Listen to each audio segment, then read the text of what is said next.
अंग्रेज चले गए मगर अंग्रेजियत अभी तक नहीं गई।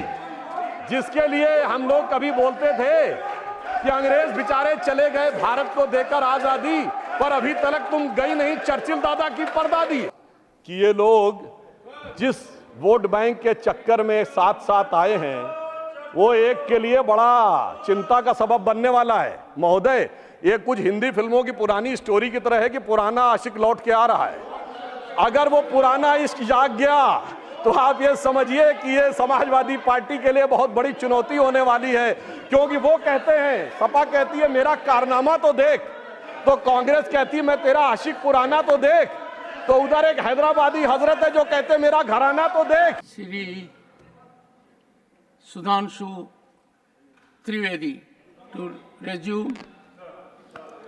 महोदय, जैसा कि मैं उस विषय में बता रहा था कि इस कालखंड में जब राष्ट्रपति महोदय ने अपने भाषण में कहा कि भविष्य में भारत विश्व का नेतृत्व करेगा और 21वीं सदी भारत की होगी, तो वहीं इस देश में कुछ ऐसे भी लोग थे जिनके दिमाग में गुलामी की मानसिकता अभी भी ऐसी पैबस्त थी कि वो अपना हर स्रोत बाहर से ढूंढते थे। जो कोई कहता था कि पश्चिम वाले अरब से आए, उत्तर वाले यूरोप से आए, पूरब वाले चीन से आए और दक्षिण वाले अफ्रीका से आए, तो मैं सिर्फ ये बता रहा था, इन तीनों जगहों का सिर्फ एक एक उदाहरण बताता हूं कि भारत का इन पे इन्फ्लुएंस था या इनका इन्फ्लुएंस भारत पे था।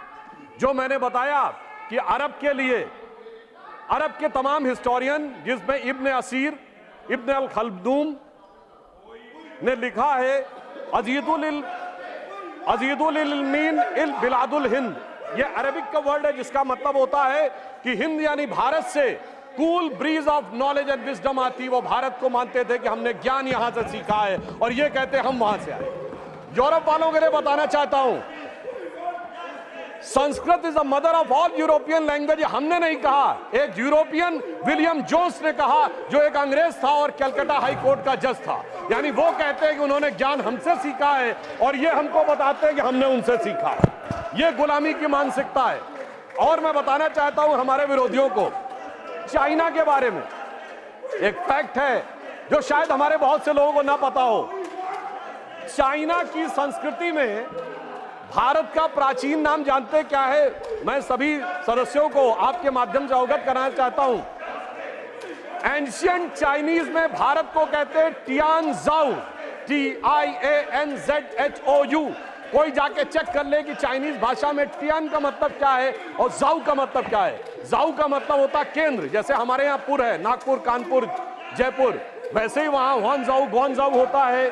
और टियान का मतलब होता स्वर्ग। यानी चाइना मानता था कि India is the centre of haven और यह कहते हमने चीन से सीखा है। इसलिए मैं कहना चाहता हूं, अंग्रेज चले गए मगर अंग्रेजियत अभी तक नहीं गई। जिसके लिए हम लोग कभी बोलते थे कि अंग्रेज बेचारे चले गए भारत को देकर आजादी, पर अभी तक तुम गई नहीं चर्चिल दादा की परदादी। यानी अंग्रेज चले गए, अंग्रेजियत नहीं गई। इसलिए मैं इन लोगों के लिए कहना चाहता हूं कि इनके दिमागों में अभी भी वो गुलामी की मानसिकता भरी है कि न संयम व्यवस्था न एकात्मता है, भरी है अभी तक मनों में गुलामी। और वही राग अंग्रेजियत का पुराना सुनाते अभी लोग नामी ग्रामी। ये लोग उसी अंग्रेजियत के राग में फंसे हुए हैं। परंतु सभापति महोदय ने जो ये बात बताया कि भारत का एक परिवर्तन का समय आ रहा है, तो प्रधानमंत्री जी ने उसको किस रूप में आगे बढ़ाया है, मैं ये बताना चाहता हूं। यदि भारत को विश्व का नेतृत्व करना है तो नई टेक्नोलॉजी के साथ आगे बढ़ना होगा। हम विश्व की सबसे प्राचीन सभ्यता भी हैं और सबसे युवा देश भी है। तो डिजिटल टेक्नोलॉजी आज फ्यूचर की होने वाली टेक्नोलॉजी, इसमें कहीं किसी प्रकार का कोई कंफ्यूजन होने की संभावना नहीं है। और आप देखिए कि हमारी सरकार आने के बाद प्रधानमंत्री जी के नेतृत्व में किस ढंग से सिस्टमेटिकली उसमें मामला आगे बढ़ा। इंटरनेट के यूजर्स 2014 में 24 करोड़ थे और अब 82 करोड़ हो गए, 3 गुनी संख्या बढ़ी है। 2023 का आंकड़ा है। Phone 1.2 billion mobile phone handset के यूजर्स हो गए हैं और 67 करोड़ स्मार्टफोन के यूजर्स हो गए हैं। एवरेज स्पीड ऑफ इंटरनेट जो इनके जमाने में 1.7 मेगाबाइट पर सेकंड होती थी, वो अब 30 मेगाबाइट पर सेकंड है। और सभापति महोदय, इतना ही पर्याप्त नहीं होता है। डाटा की स्पीड के साथ डाटा की कॉस्ट भी कम होनी चाहिए। और 1 GB डाटा की कीमत इनके जमाने में 270 रुपए थी और वो अब घटकर 19 रुपए हो गई है, यानी 25 गुना कम किया है। ये जरूरी था कि भारत को अगर डिजिटल ट्रांसफॉर्मेशन में आगे बढ़ना है और तब हम जाके डिजिटल ट्रांसफॉर्मेशन में 46% वर्ल्ड के हिस्से के साथ आगे बढ़ रहे हैं। और इसीलिए मोबाइल फोन के प्रोडक्शन में भी हमने लंबी छलांग मारी है। 2014 में मोबाइल हैंडसेट बनाने की केवल 2 फैक्ट्रियां थी, आज 200 से अधिक फैक्ट्रियां हैं और 4,10,000 करोड़ रुपए के मोबाइल हैंडसेट आज मैन्युफैक्चर हो रहे हैं और जो भारत में मैन्युफैक्चर होने वाले 100% भारत में कंज्यूम भी हो रहे हैं। इनोवेशन इंडेक्स में भारत 78वें स्थान से 40वें स्थान पर पहुंच गया है और पेटेंट जो 2014 में 4,000 थे, आज 41,000 पेटेंट हो गए। और महोदय, मैं ये बताना चाहता हूं, जब हम टेक्नोलॉजी में आगे बढ़ रहे हैं तो विश्व में भी हम किस रूप से हमारी स्वीकार्यता आगे बढ़ रही है। आज सक्षम विदेश नीति के द्वारा प्रधानमंत्री जी के नेतृत्व में, और यहां विदेश मंत्री जी स्वयं बैठे हुए हैं, भारत उस मुकाम तक पहुंचा है कि रशिया कहता है India is our traditional ally और अमेरिका कहता है India is our strategic ally. और यह बात सिर्फ बयानों तक सीमित नहीं है। रशिया से हमने S-400 एंटी मिसाइल सिस्टम लिया है जो रूस ने किसी को नहीं दिया, और अमेरिका से हमने प्रीडेटर ड्रोन लिए हैं जो नाटो के बाहर उसने किसी को नहीं दिए। आप सोचिए यह सक्षम विदेश नीति क्या संभव है कि रूस और अमेरिका दोनों अपने सबसे सक्षम हथियार भारत को देने के लिए तैयार हो।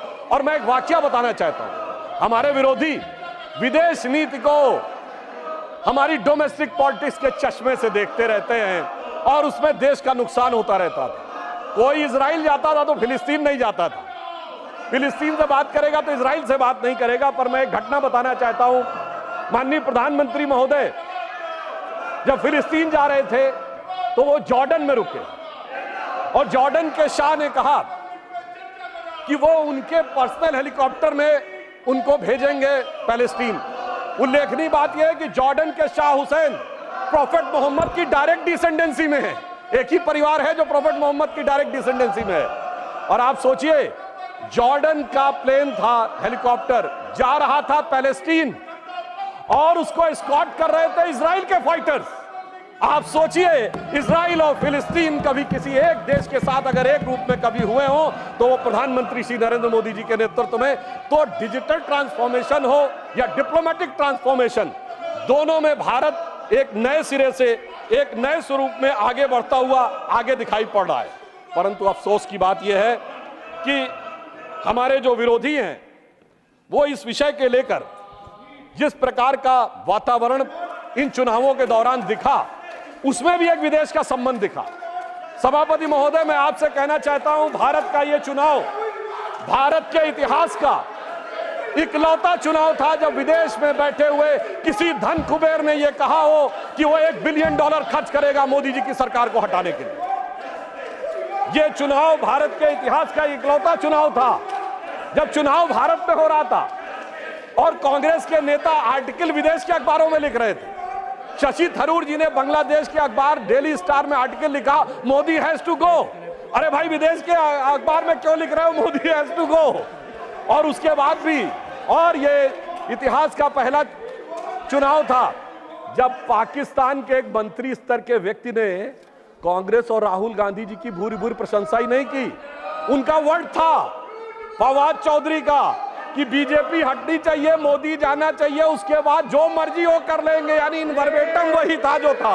अरे क्यों नहीं आपने बोला कि आप कौन होते हैं हमारे बारे में बोलने वाले? मैं याद दिलाना चाहता हूं, जब डॉक्टर मनमोहन सिंह प्रधानमंत्री थे और श्री नरेंद्र मोदी जी मुख्यमंत्री थे और उस समय पाकिस्तान के तत्कालीन प्रधानमंत्री नवाज शरीफ जी ने मनमोहन सिंह जी के बारे में आपत्तिजनक बात बोली थी, तो उस समय नरेंद्र मोदी जी ने दहाड़ कर कहा था, कौन होता है पाकिस्तान का व्यक्ति 120 करोड़ देशों के हमारे प्रधानमंत्री के बारे में बोलने वाला?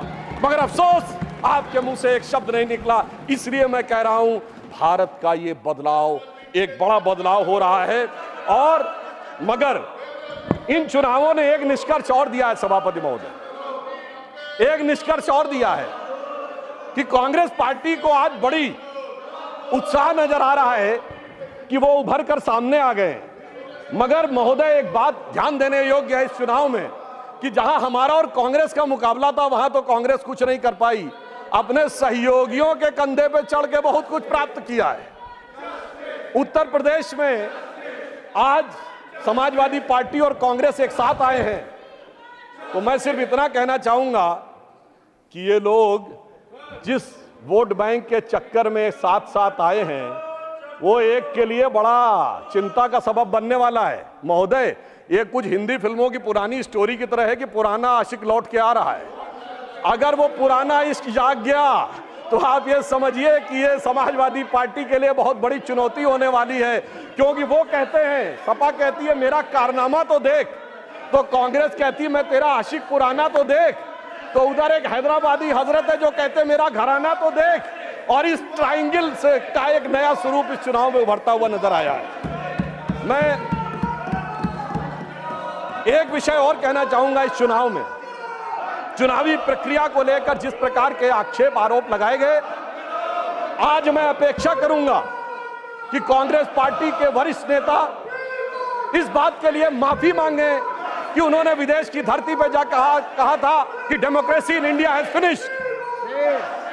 उन्होंने ये कहा था कि जुडिशियल प्रोसेस समाप्त हो गया है। अब उसी डेमोक्रेसी के चलते हुए आपकी अनेक सरकारें बनी हैं और आप अपने को हार के भी जीत की बात कह रहे हैं। इसका अर्थ यह हो गया बहुत स्पष्ट रूप से कि अपने राजनीतिक नफे नुकसान के तराजू पर तौलकर आप देश की गरिमा को गिराने का प्रयास भविष्य में न करें। और नीट के विषय में भी एक बात कहना चाहता हूं सभापति महोदय, नीट को लेकर हमारी सरकार पूरी तरह संवेदनशील भी है और सतर्क भी है। हमारे शिक्षा मंत्री जी ने कहा किसी एक भी बच्चे के साथ अन्याय नहीं होने देंगे, मगर मैं इनसे पूछना चाहता हूं, जब एनटीए के चीफ को हटा दिया गया, जांच कॉन्स्टिट्यूट हो गई, मामला सर्वोच्च न्यायालय में विचाराधीन है, तो ये क्या अपने को सर्वोच्च न्यायालय के विजडम से ऊपर समझते हैं? यदि विषय सर्वोच्च न्यायालय में विचाराधीन है तो उससे पहले इस प्रकार का वातावरण बनाना, इसका अर्थ यह हो गया कि यदि न्यायालय उस पर टिप्पणी देने जा रहा है मगर हम उससे पहले उसके ऊपर विवाद करना चाहते हैं। और मैं ये भी बताना चाहता हूं कि महोदय, आज जो लोग बोल रहे हैं, राजस्थान में 1.5 दर्जन पेपर लीक आउट हुए थे, हमारी सरकार ने तो संवेदनशीलता की बात कही। उनके मुख्यमंत्री का एक चर्चित बयान आया था, मैं तो जादूगर हूं, मैं सब कुछ ठीक कर दूंगा, मुझे सब कुछ पता रहता है। इसलिए मैं ये बताना चाहता हूं कि छात्रों के विषय को लेकर हमारी सरकार पूरी तरीके से संवेदनशील है और पूरी तरीके से सतर्क है, और शिक्षा मंत्री ने भी यह बात बिल्कुल स्पष्ट की है। अंत में मैं ये कहना चाहता हूं सभापति महोदय कि राष्ट्रपति महोदया ने यह बताया कि हमारी सरकार ने क्या काम किए और अमृतकाल में आगे क्या काम करने जा रहे हैं। उन्होंने यह शब्द प्रयोग किया था अपने अभिभाषण के अंतिम चरण में कि 25 वर्ष का यह अमृतकाल है, यह भारत का वो आधार बनाएगा जो आने वाले 1000 वर्ष तक भारत के भविष्य का निर्धारण करेगा। इसका अर्थ क्या हुआ कि हमारा 10 साल का परफॉर्मेंस है, 25 साल का प्रोग्राम है और 1000 साल की दृष्टि है, और हम 10,000 साल पुराने भारत से भी प्रेरणा लेते हैं। यानी हमारी सोच चुनाव मूलक नहीं है, सभ्यता मूलक है। Our vision is not electoral, it is civilizational. इसीलिए हम 1000 साल आगे के भारत के भी सोचते हैं। इनको कोई फर्क नहीं पड़ता 20 साल बाद क्या होगा, 25 साल बाद क्या होगा, पर हम 1000 साल आगे के भारत के बारे में सोचते हैं, 25 साल के आगे के भारत के बारे में योजना बनाते हैं और हजारों साल पहले के भारत से प्रेरणा लेते हैं।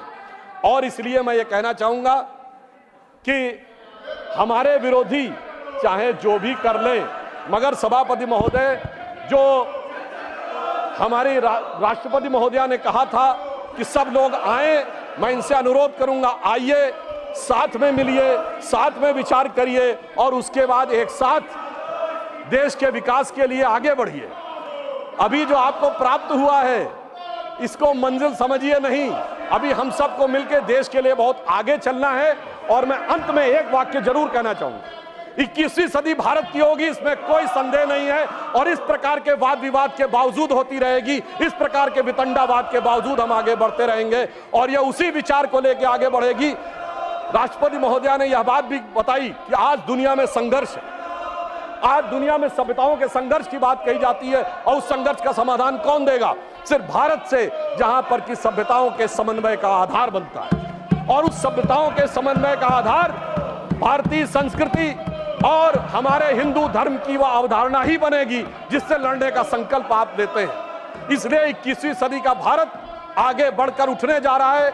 We are all set to rise, not to dominate the world but to motivate the world. हम विश्व को दबाने के लिए नहीं, विश्व के बंधु बनने के लिए आगे बढ़ रहे हैं और उस विचार से आगे बढ़ रहे हैं जो हजारों वर्षों की हमारी प्रेरणा है। तो श्रद्धेय अटल बिहारी वाजपेयी जी की वह प्रसिद्ध पंक्ति, हिंदू तन मन हिंदू जीवन रग रग हिंदू मेरा परिचय, के आखिरी छंद को कहकर अपना विषय समाप्त करूंगा, जो ये बताएगा कि भारत किस रूप में विश्व का आगे बढ़ने वाला है। कि होकर स्वतंत्र मैंने कब चाहा मैं कर लूं जग को गुलाम। हमने किसी को परेशान नहीं किया। होकर स्वतंत्र मैंने कब चाहा मैं कर लूं जग को गुलाम, मैंने तो सदा सिखाया है करना अपने मन को गुलाम।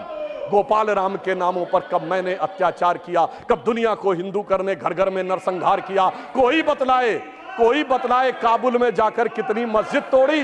भूभाग नहीं शत शत मानव के हृदय जीतने का निश्चय, हिंदू तन मन हिंदू जीवन रग रग हिंदू मेरा परिचय। इसलिए अंत में एक और कहता हूं, इसलिए आश्वस्त रहिए, आप चाहें या न चाहें, अरुण गगन पर महाप्रगति का अब ये मंगल गान उठा, करवट बदला अंगड़ाई ली सोया हिंदुस्तान उठा। धन्यवाद।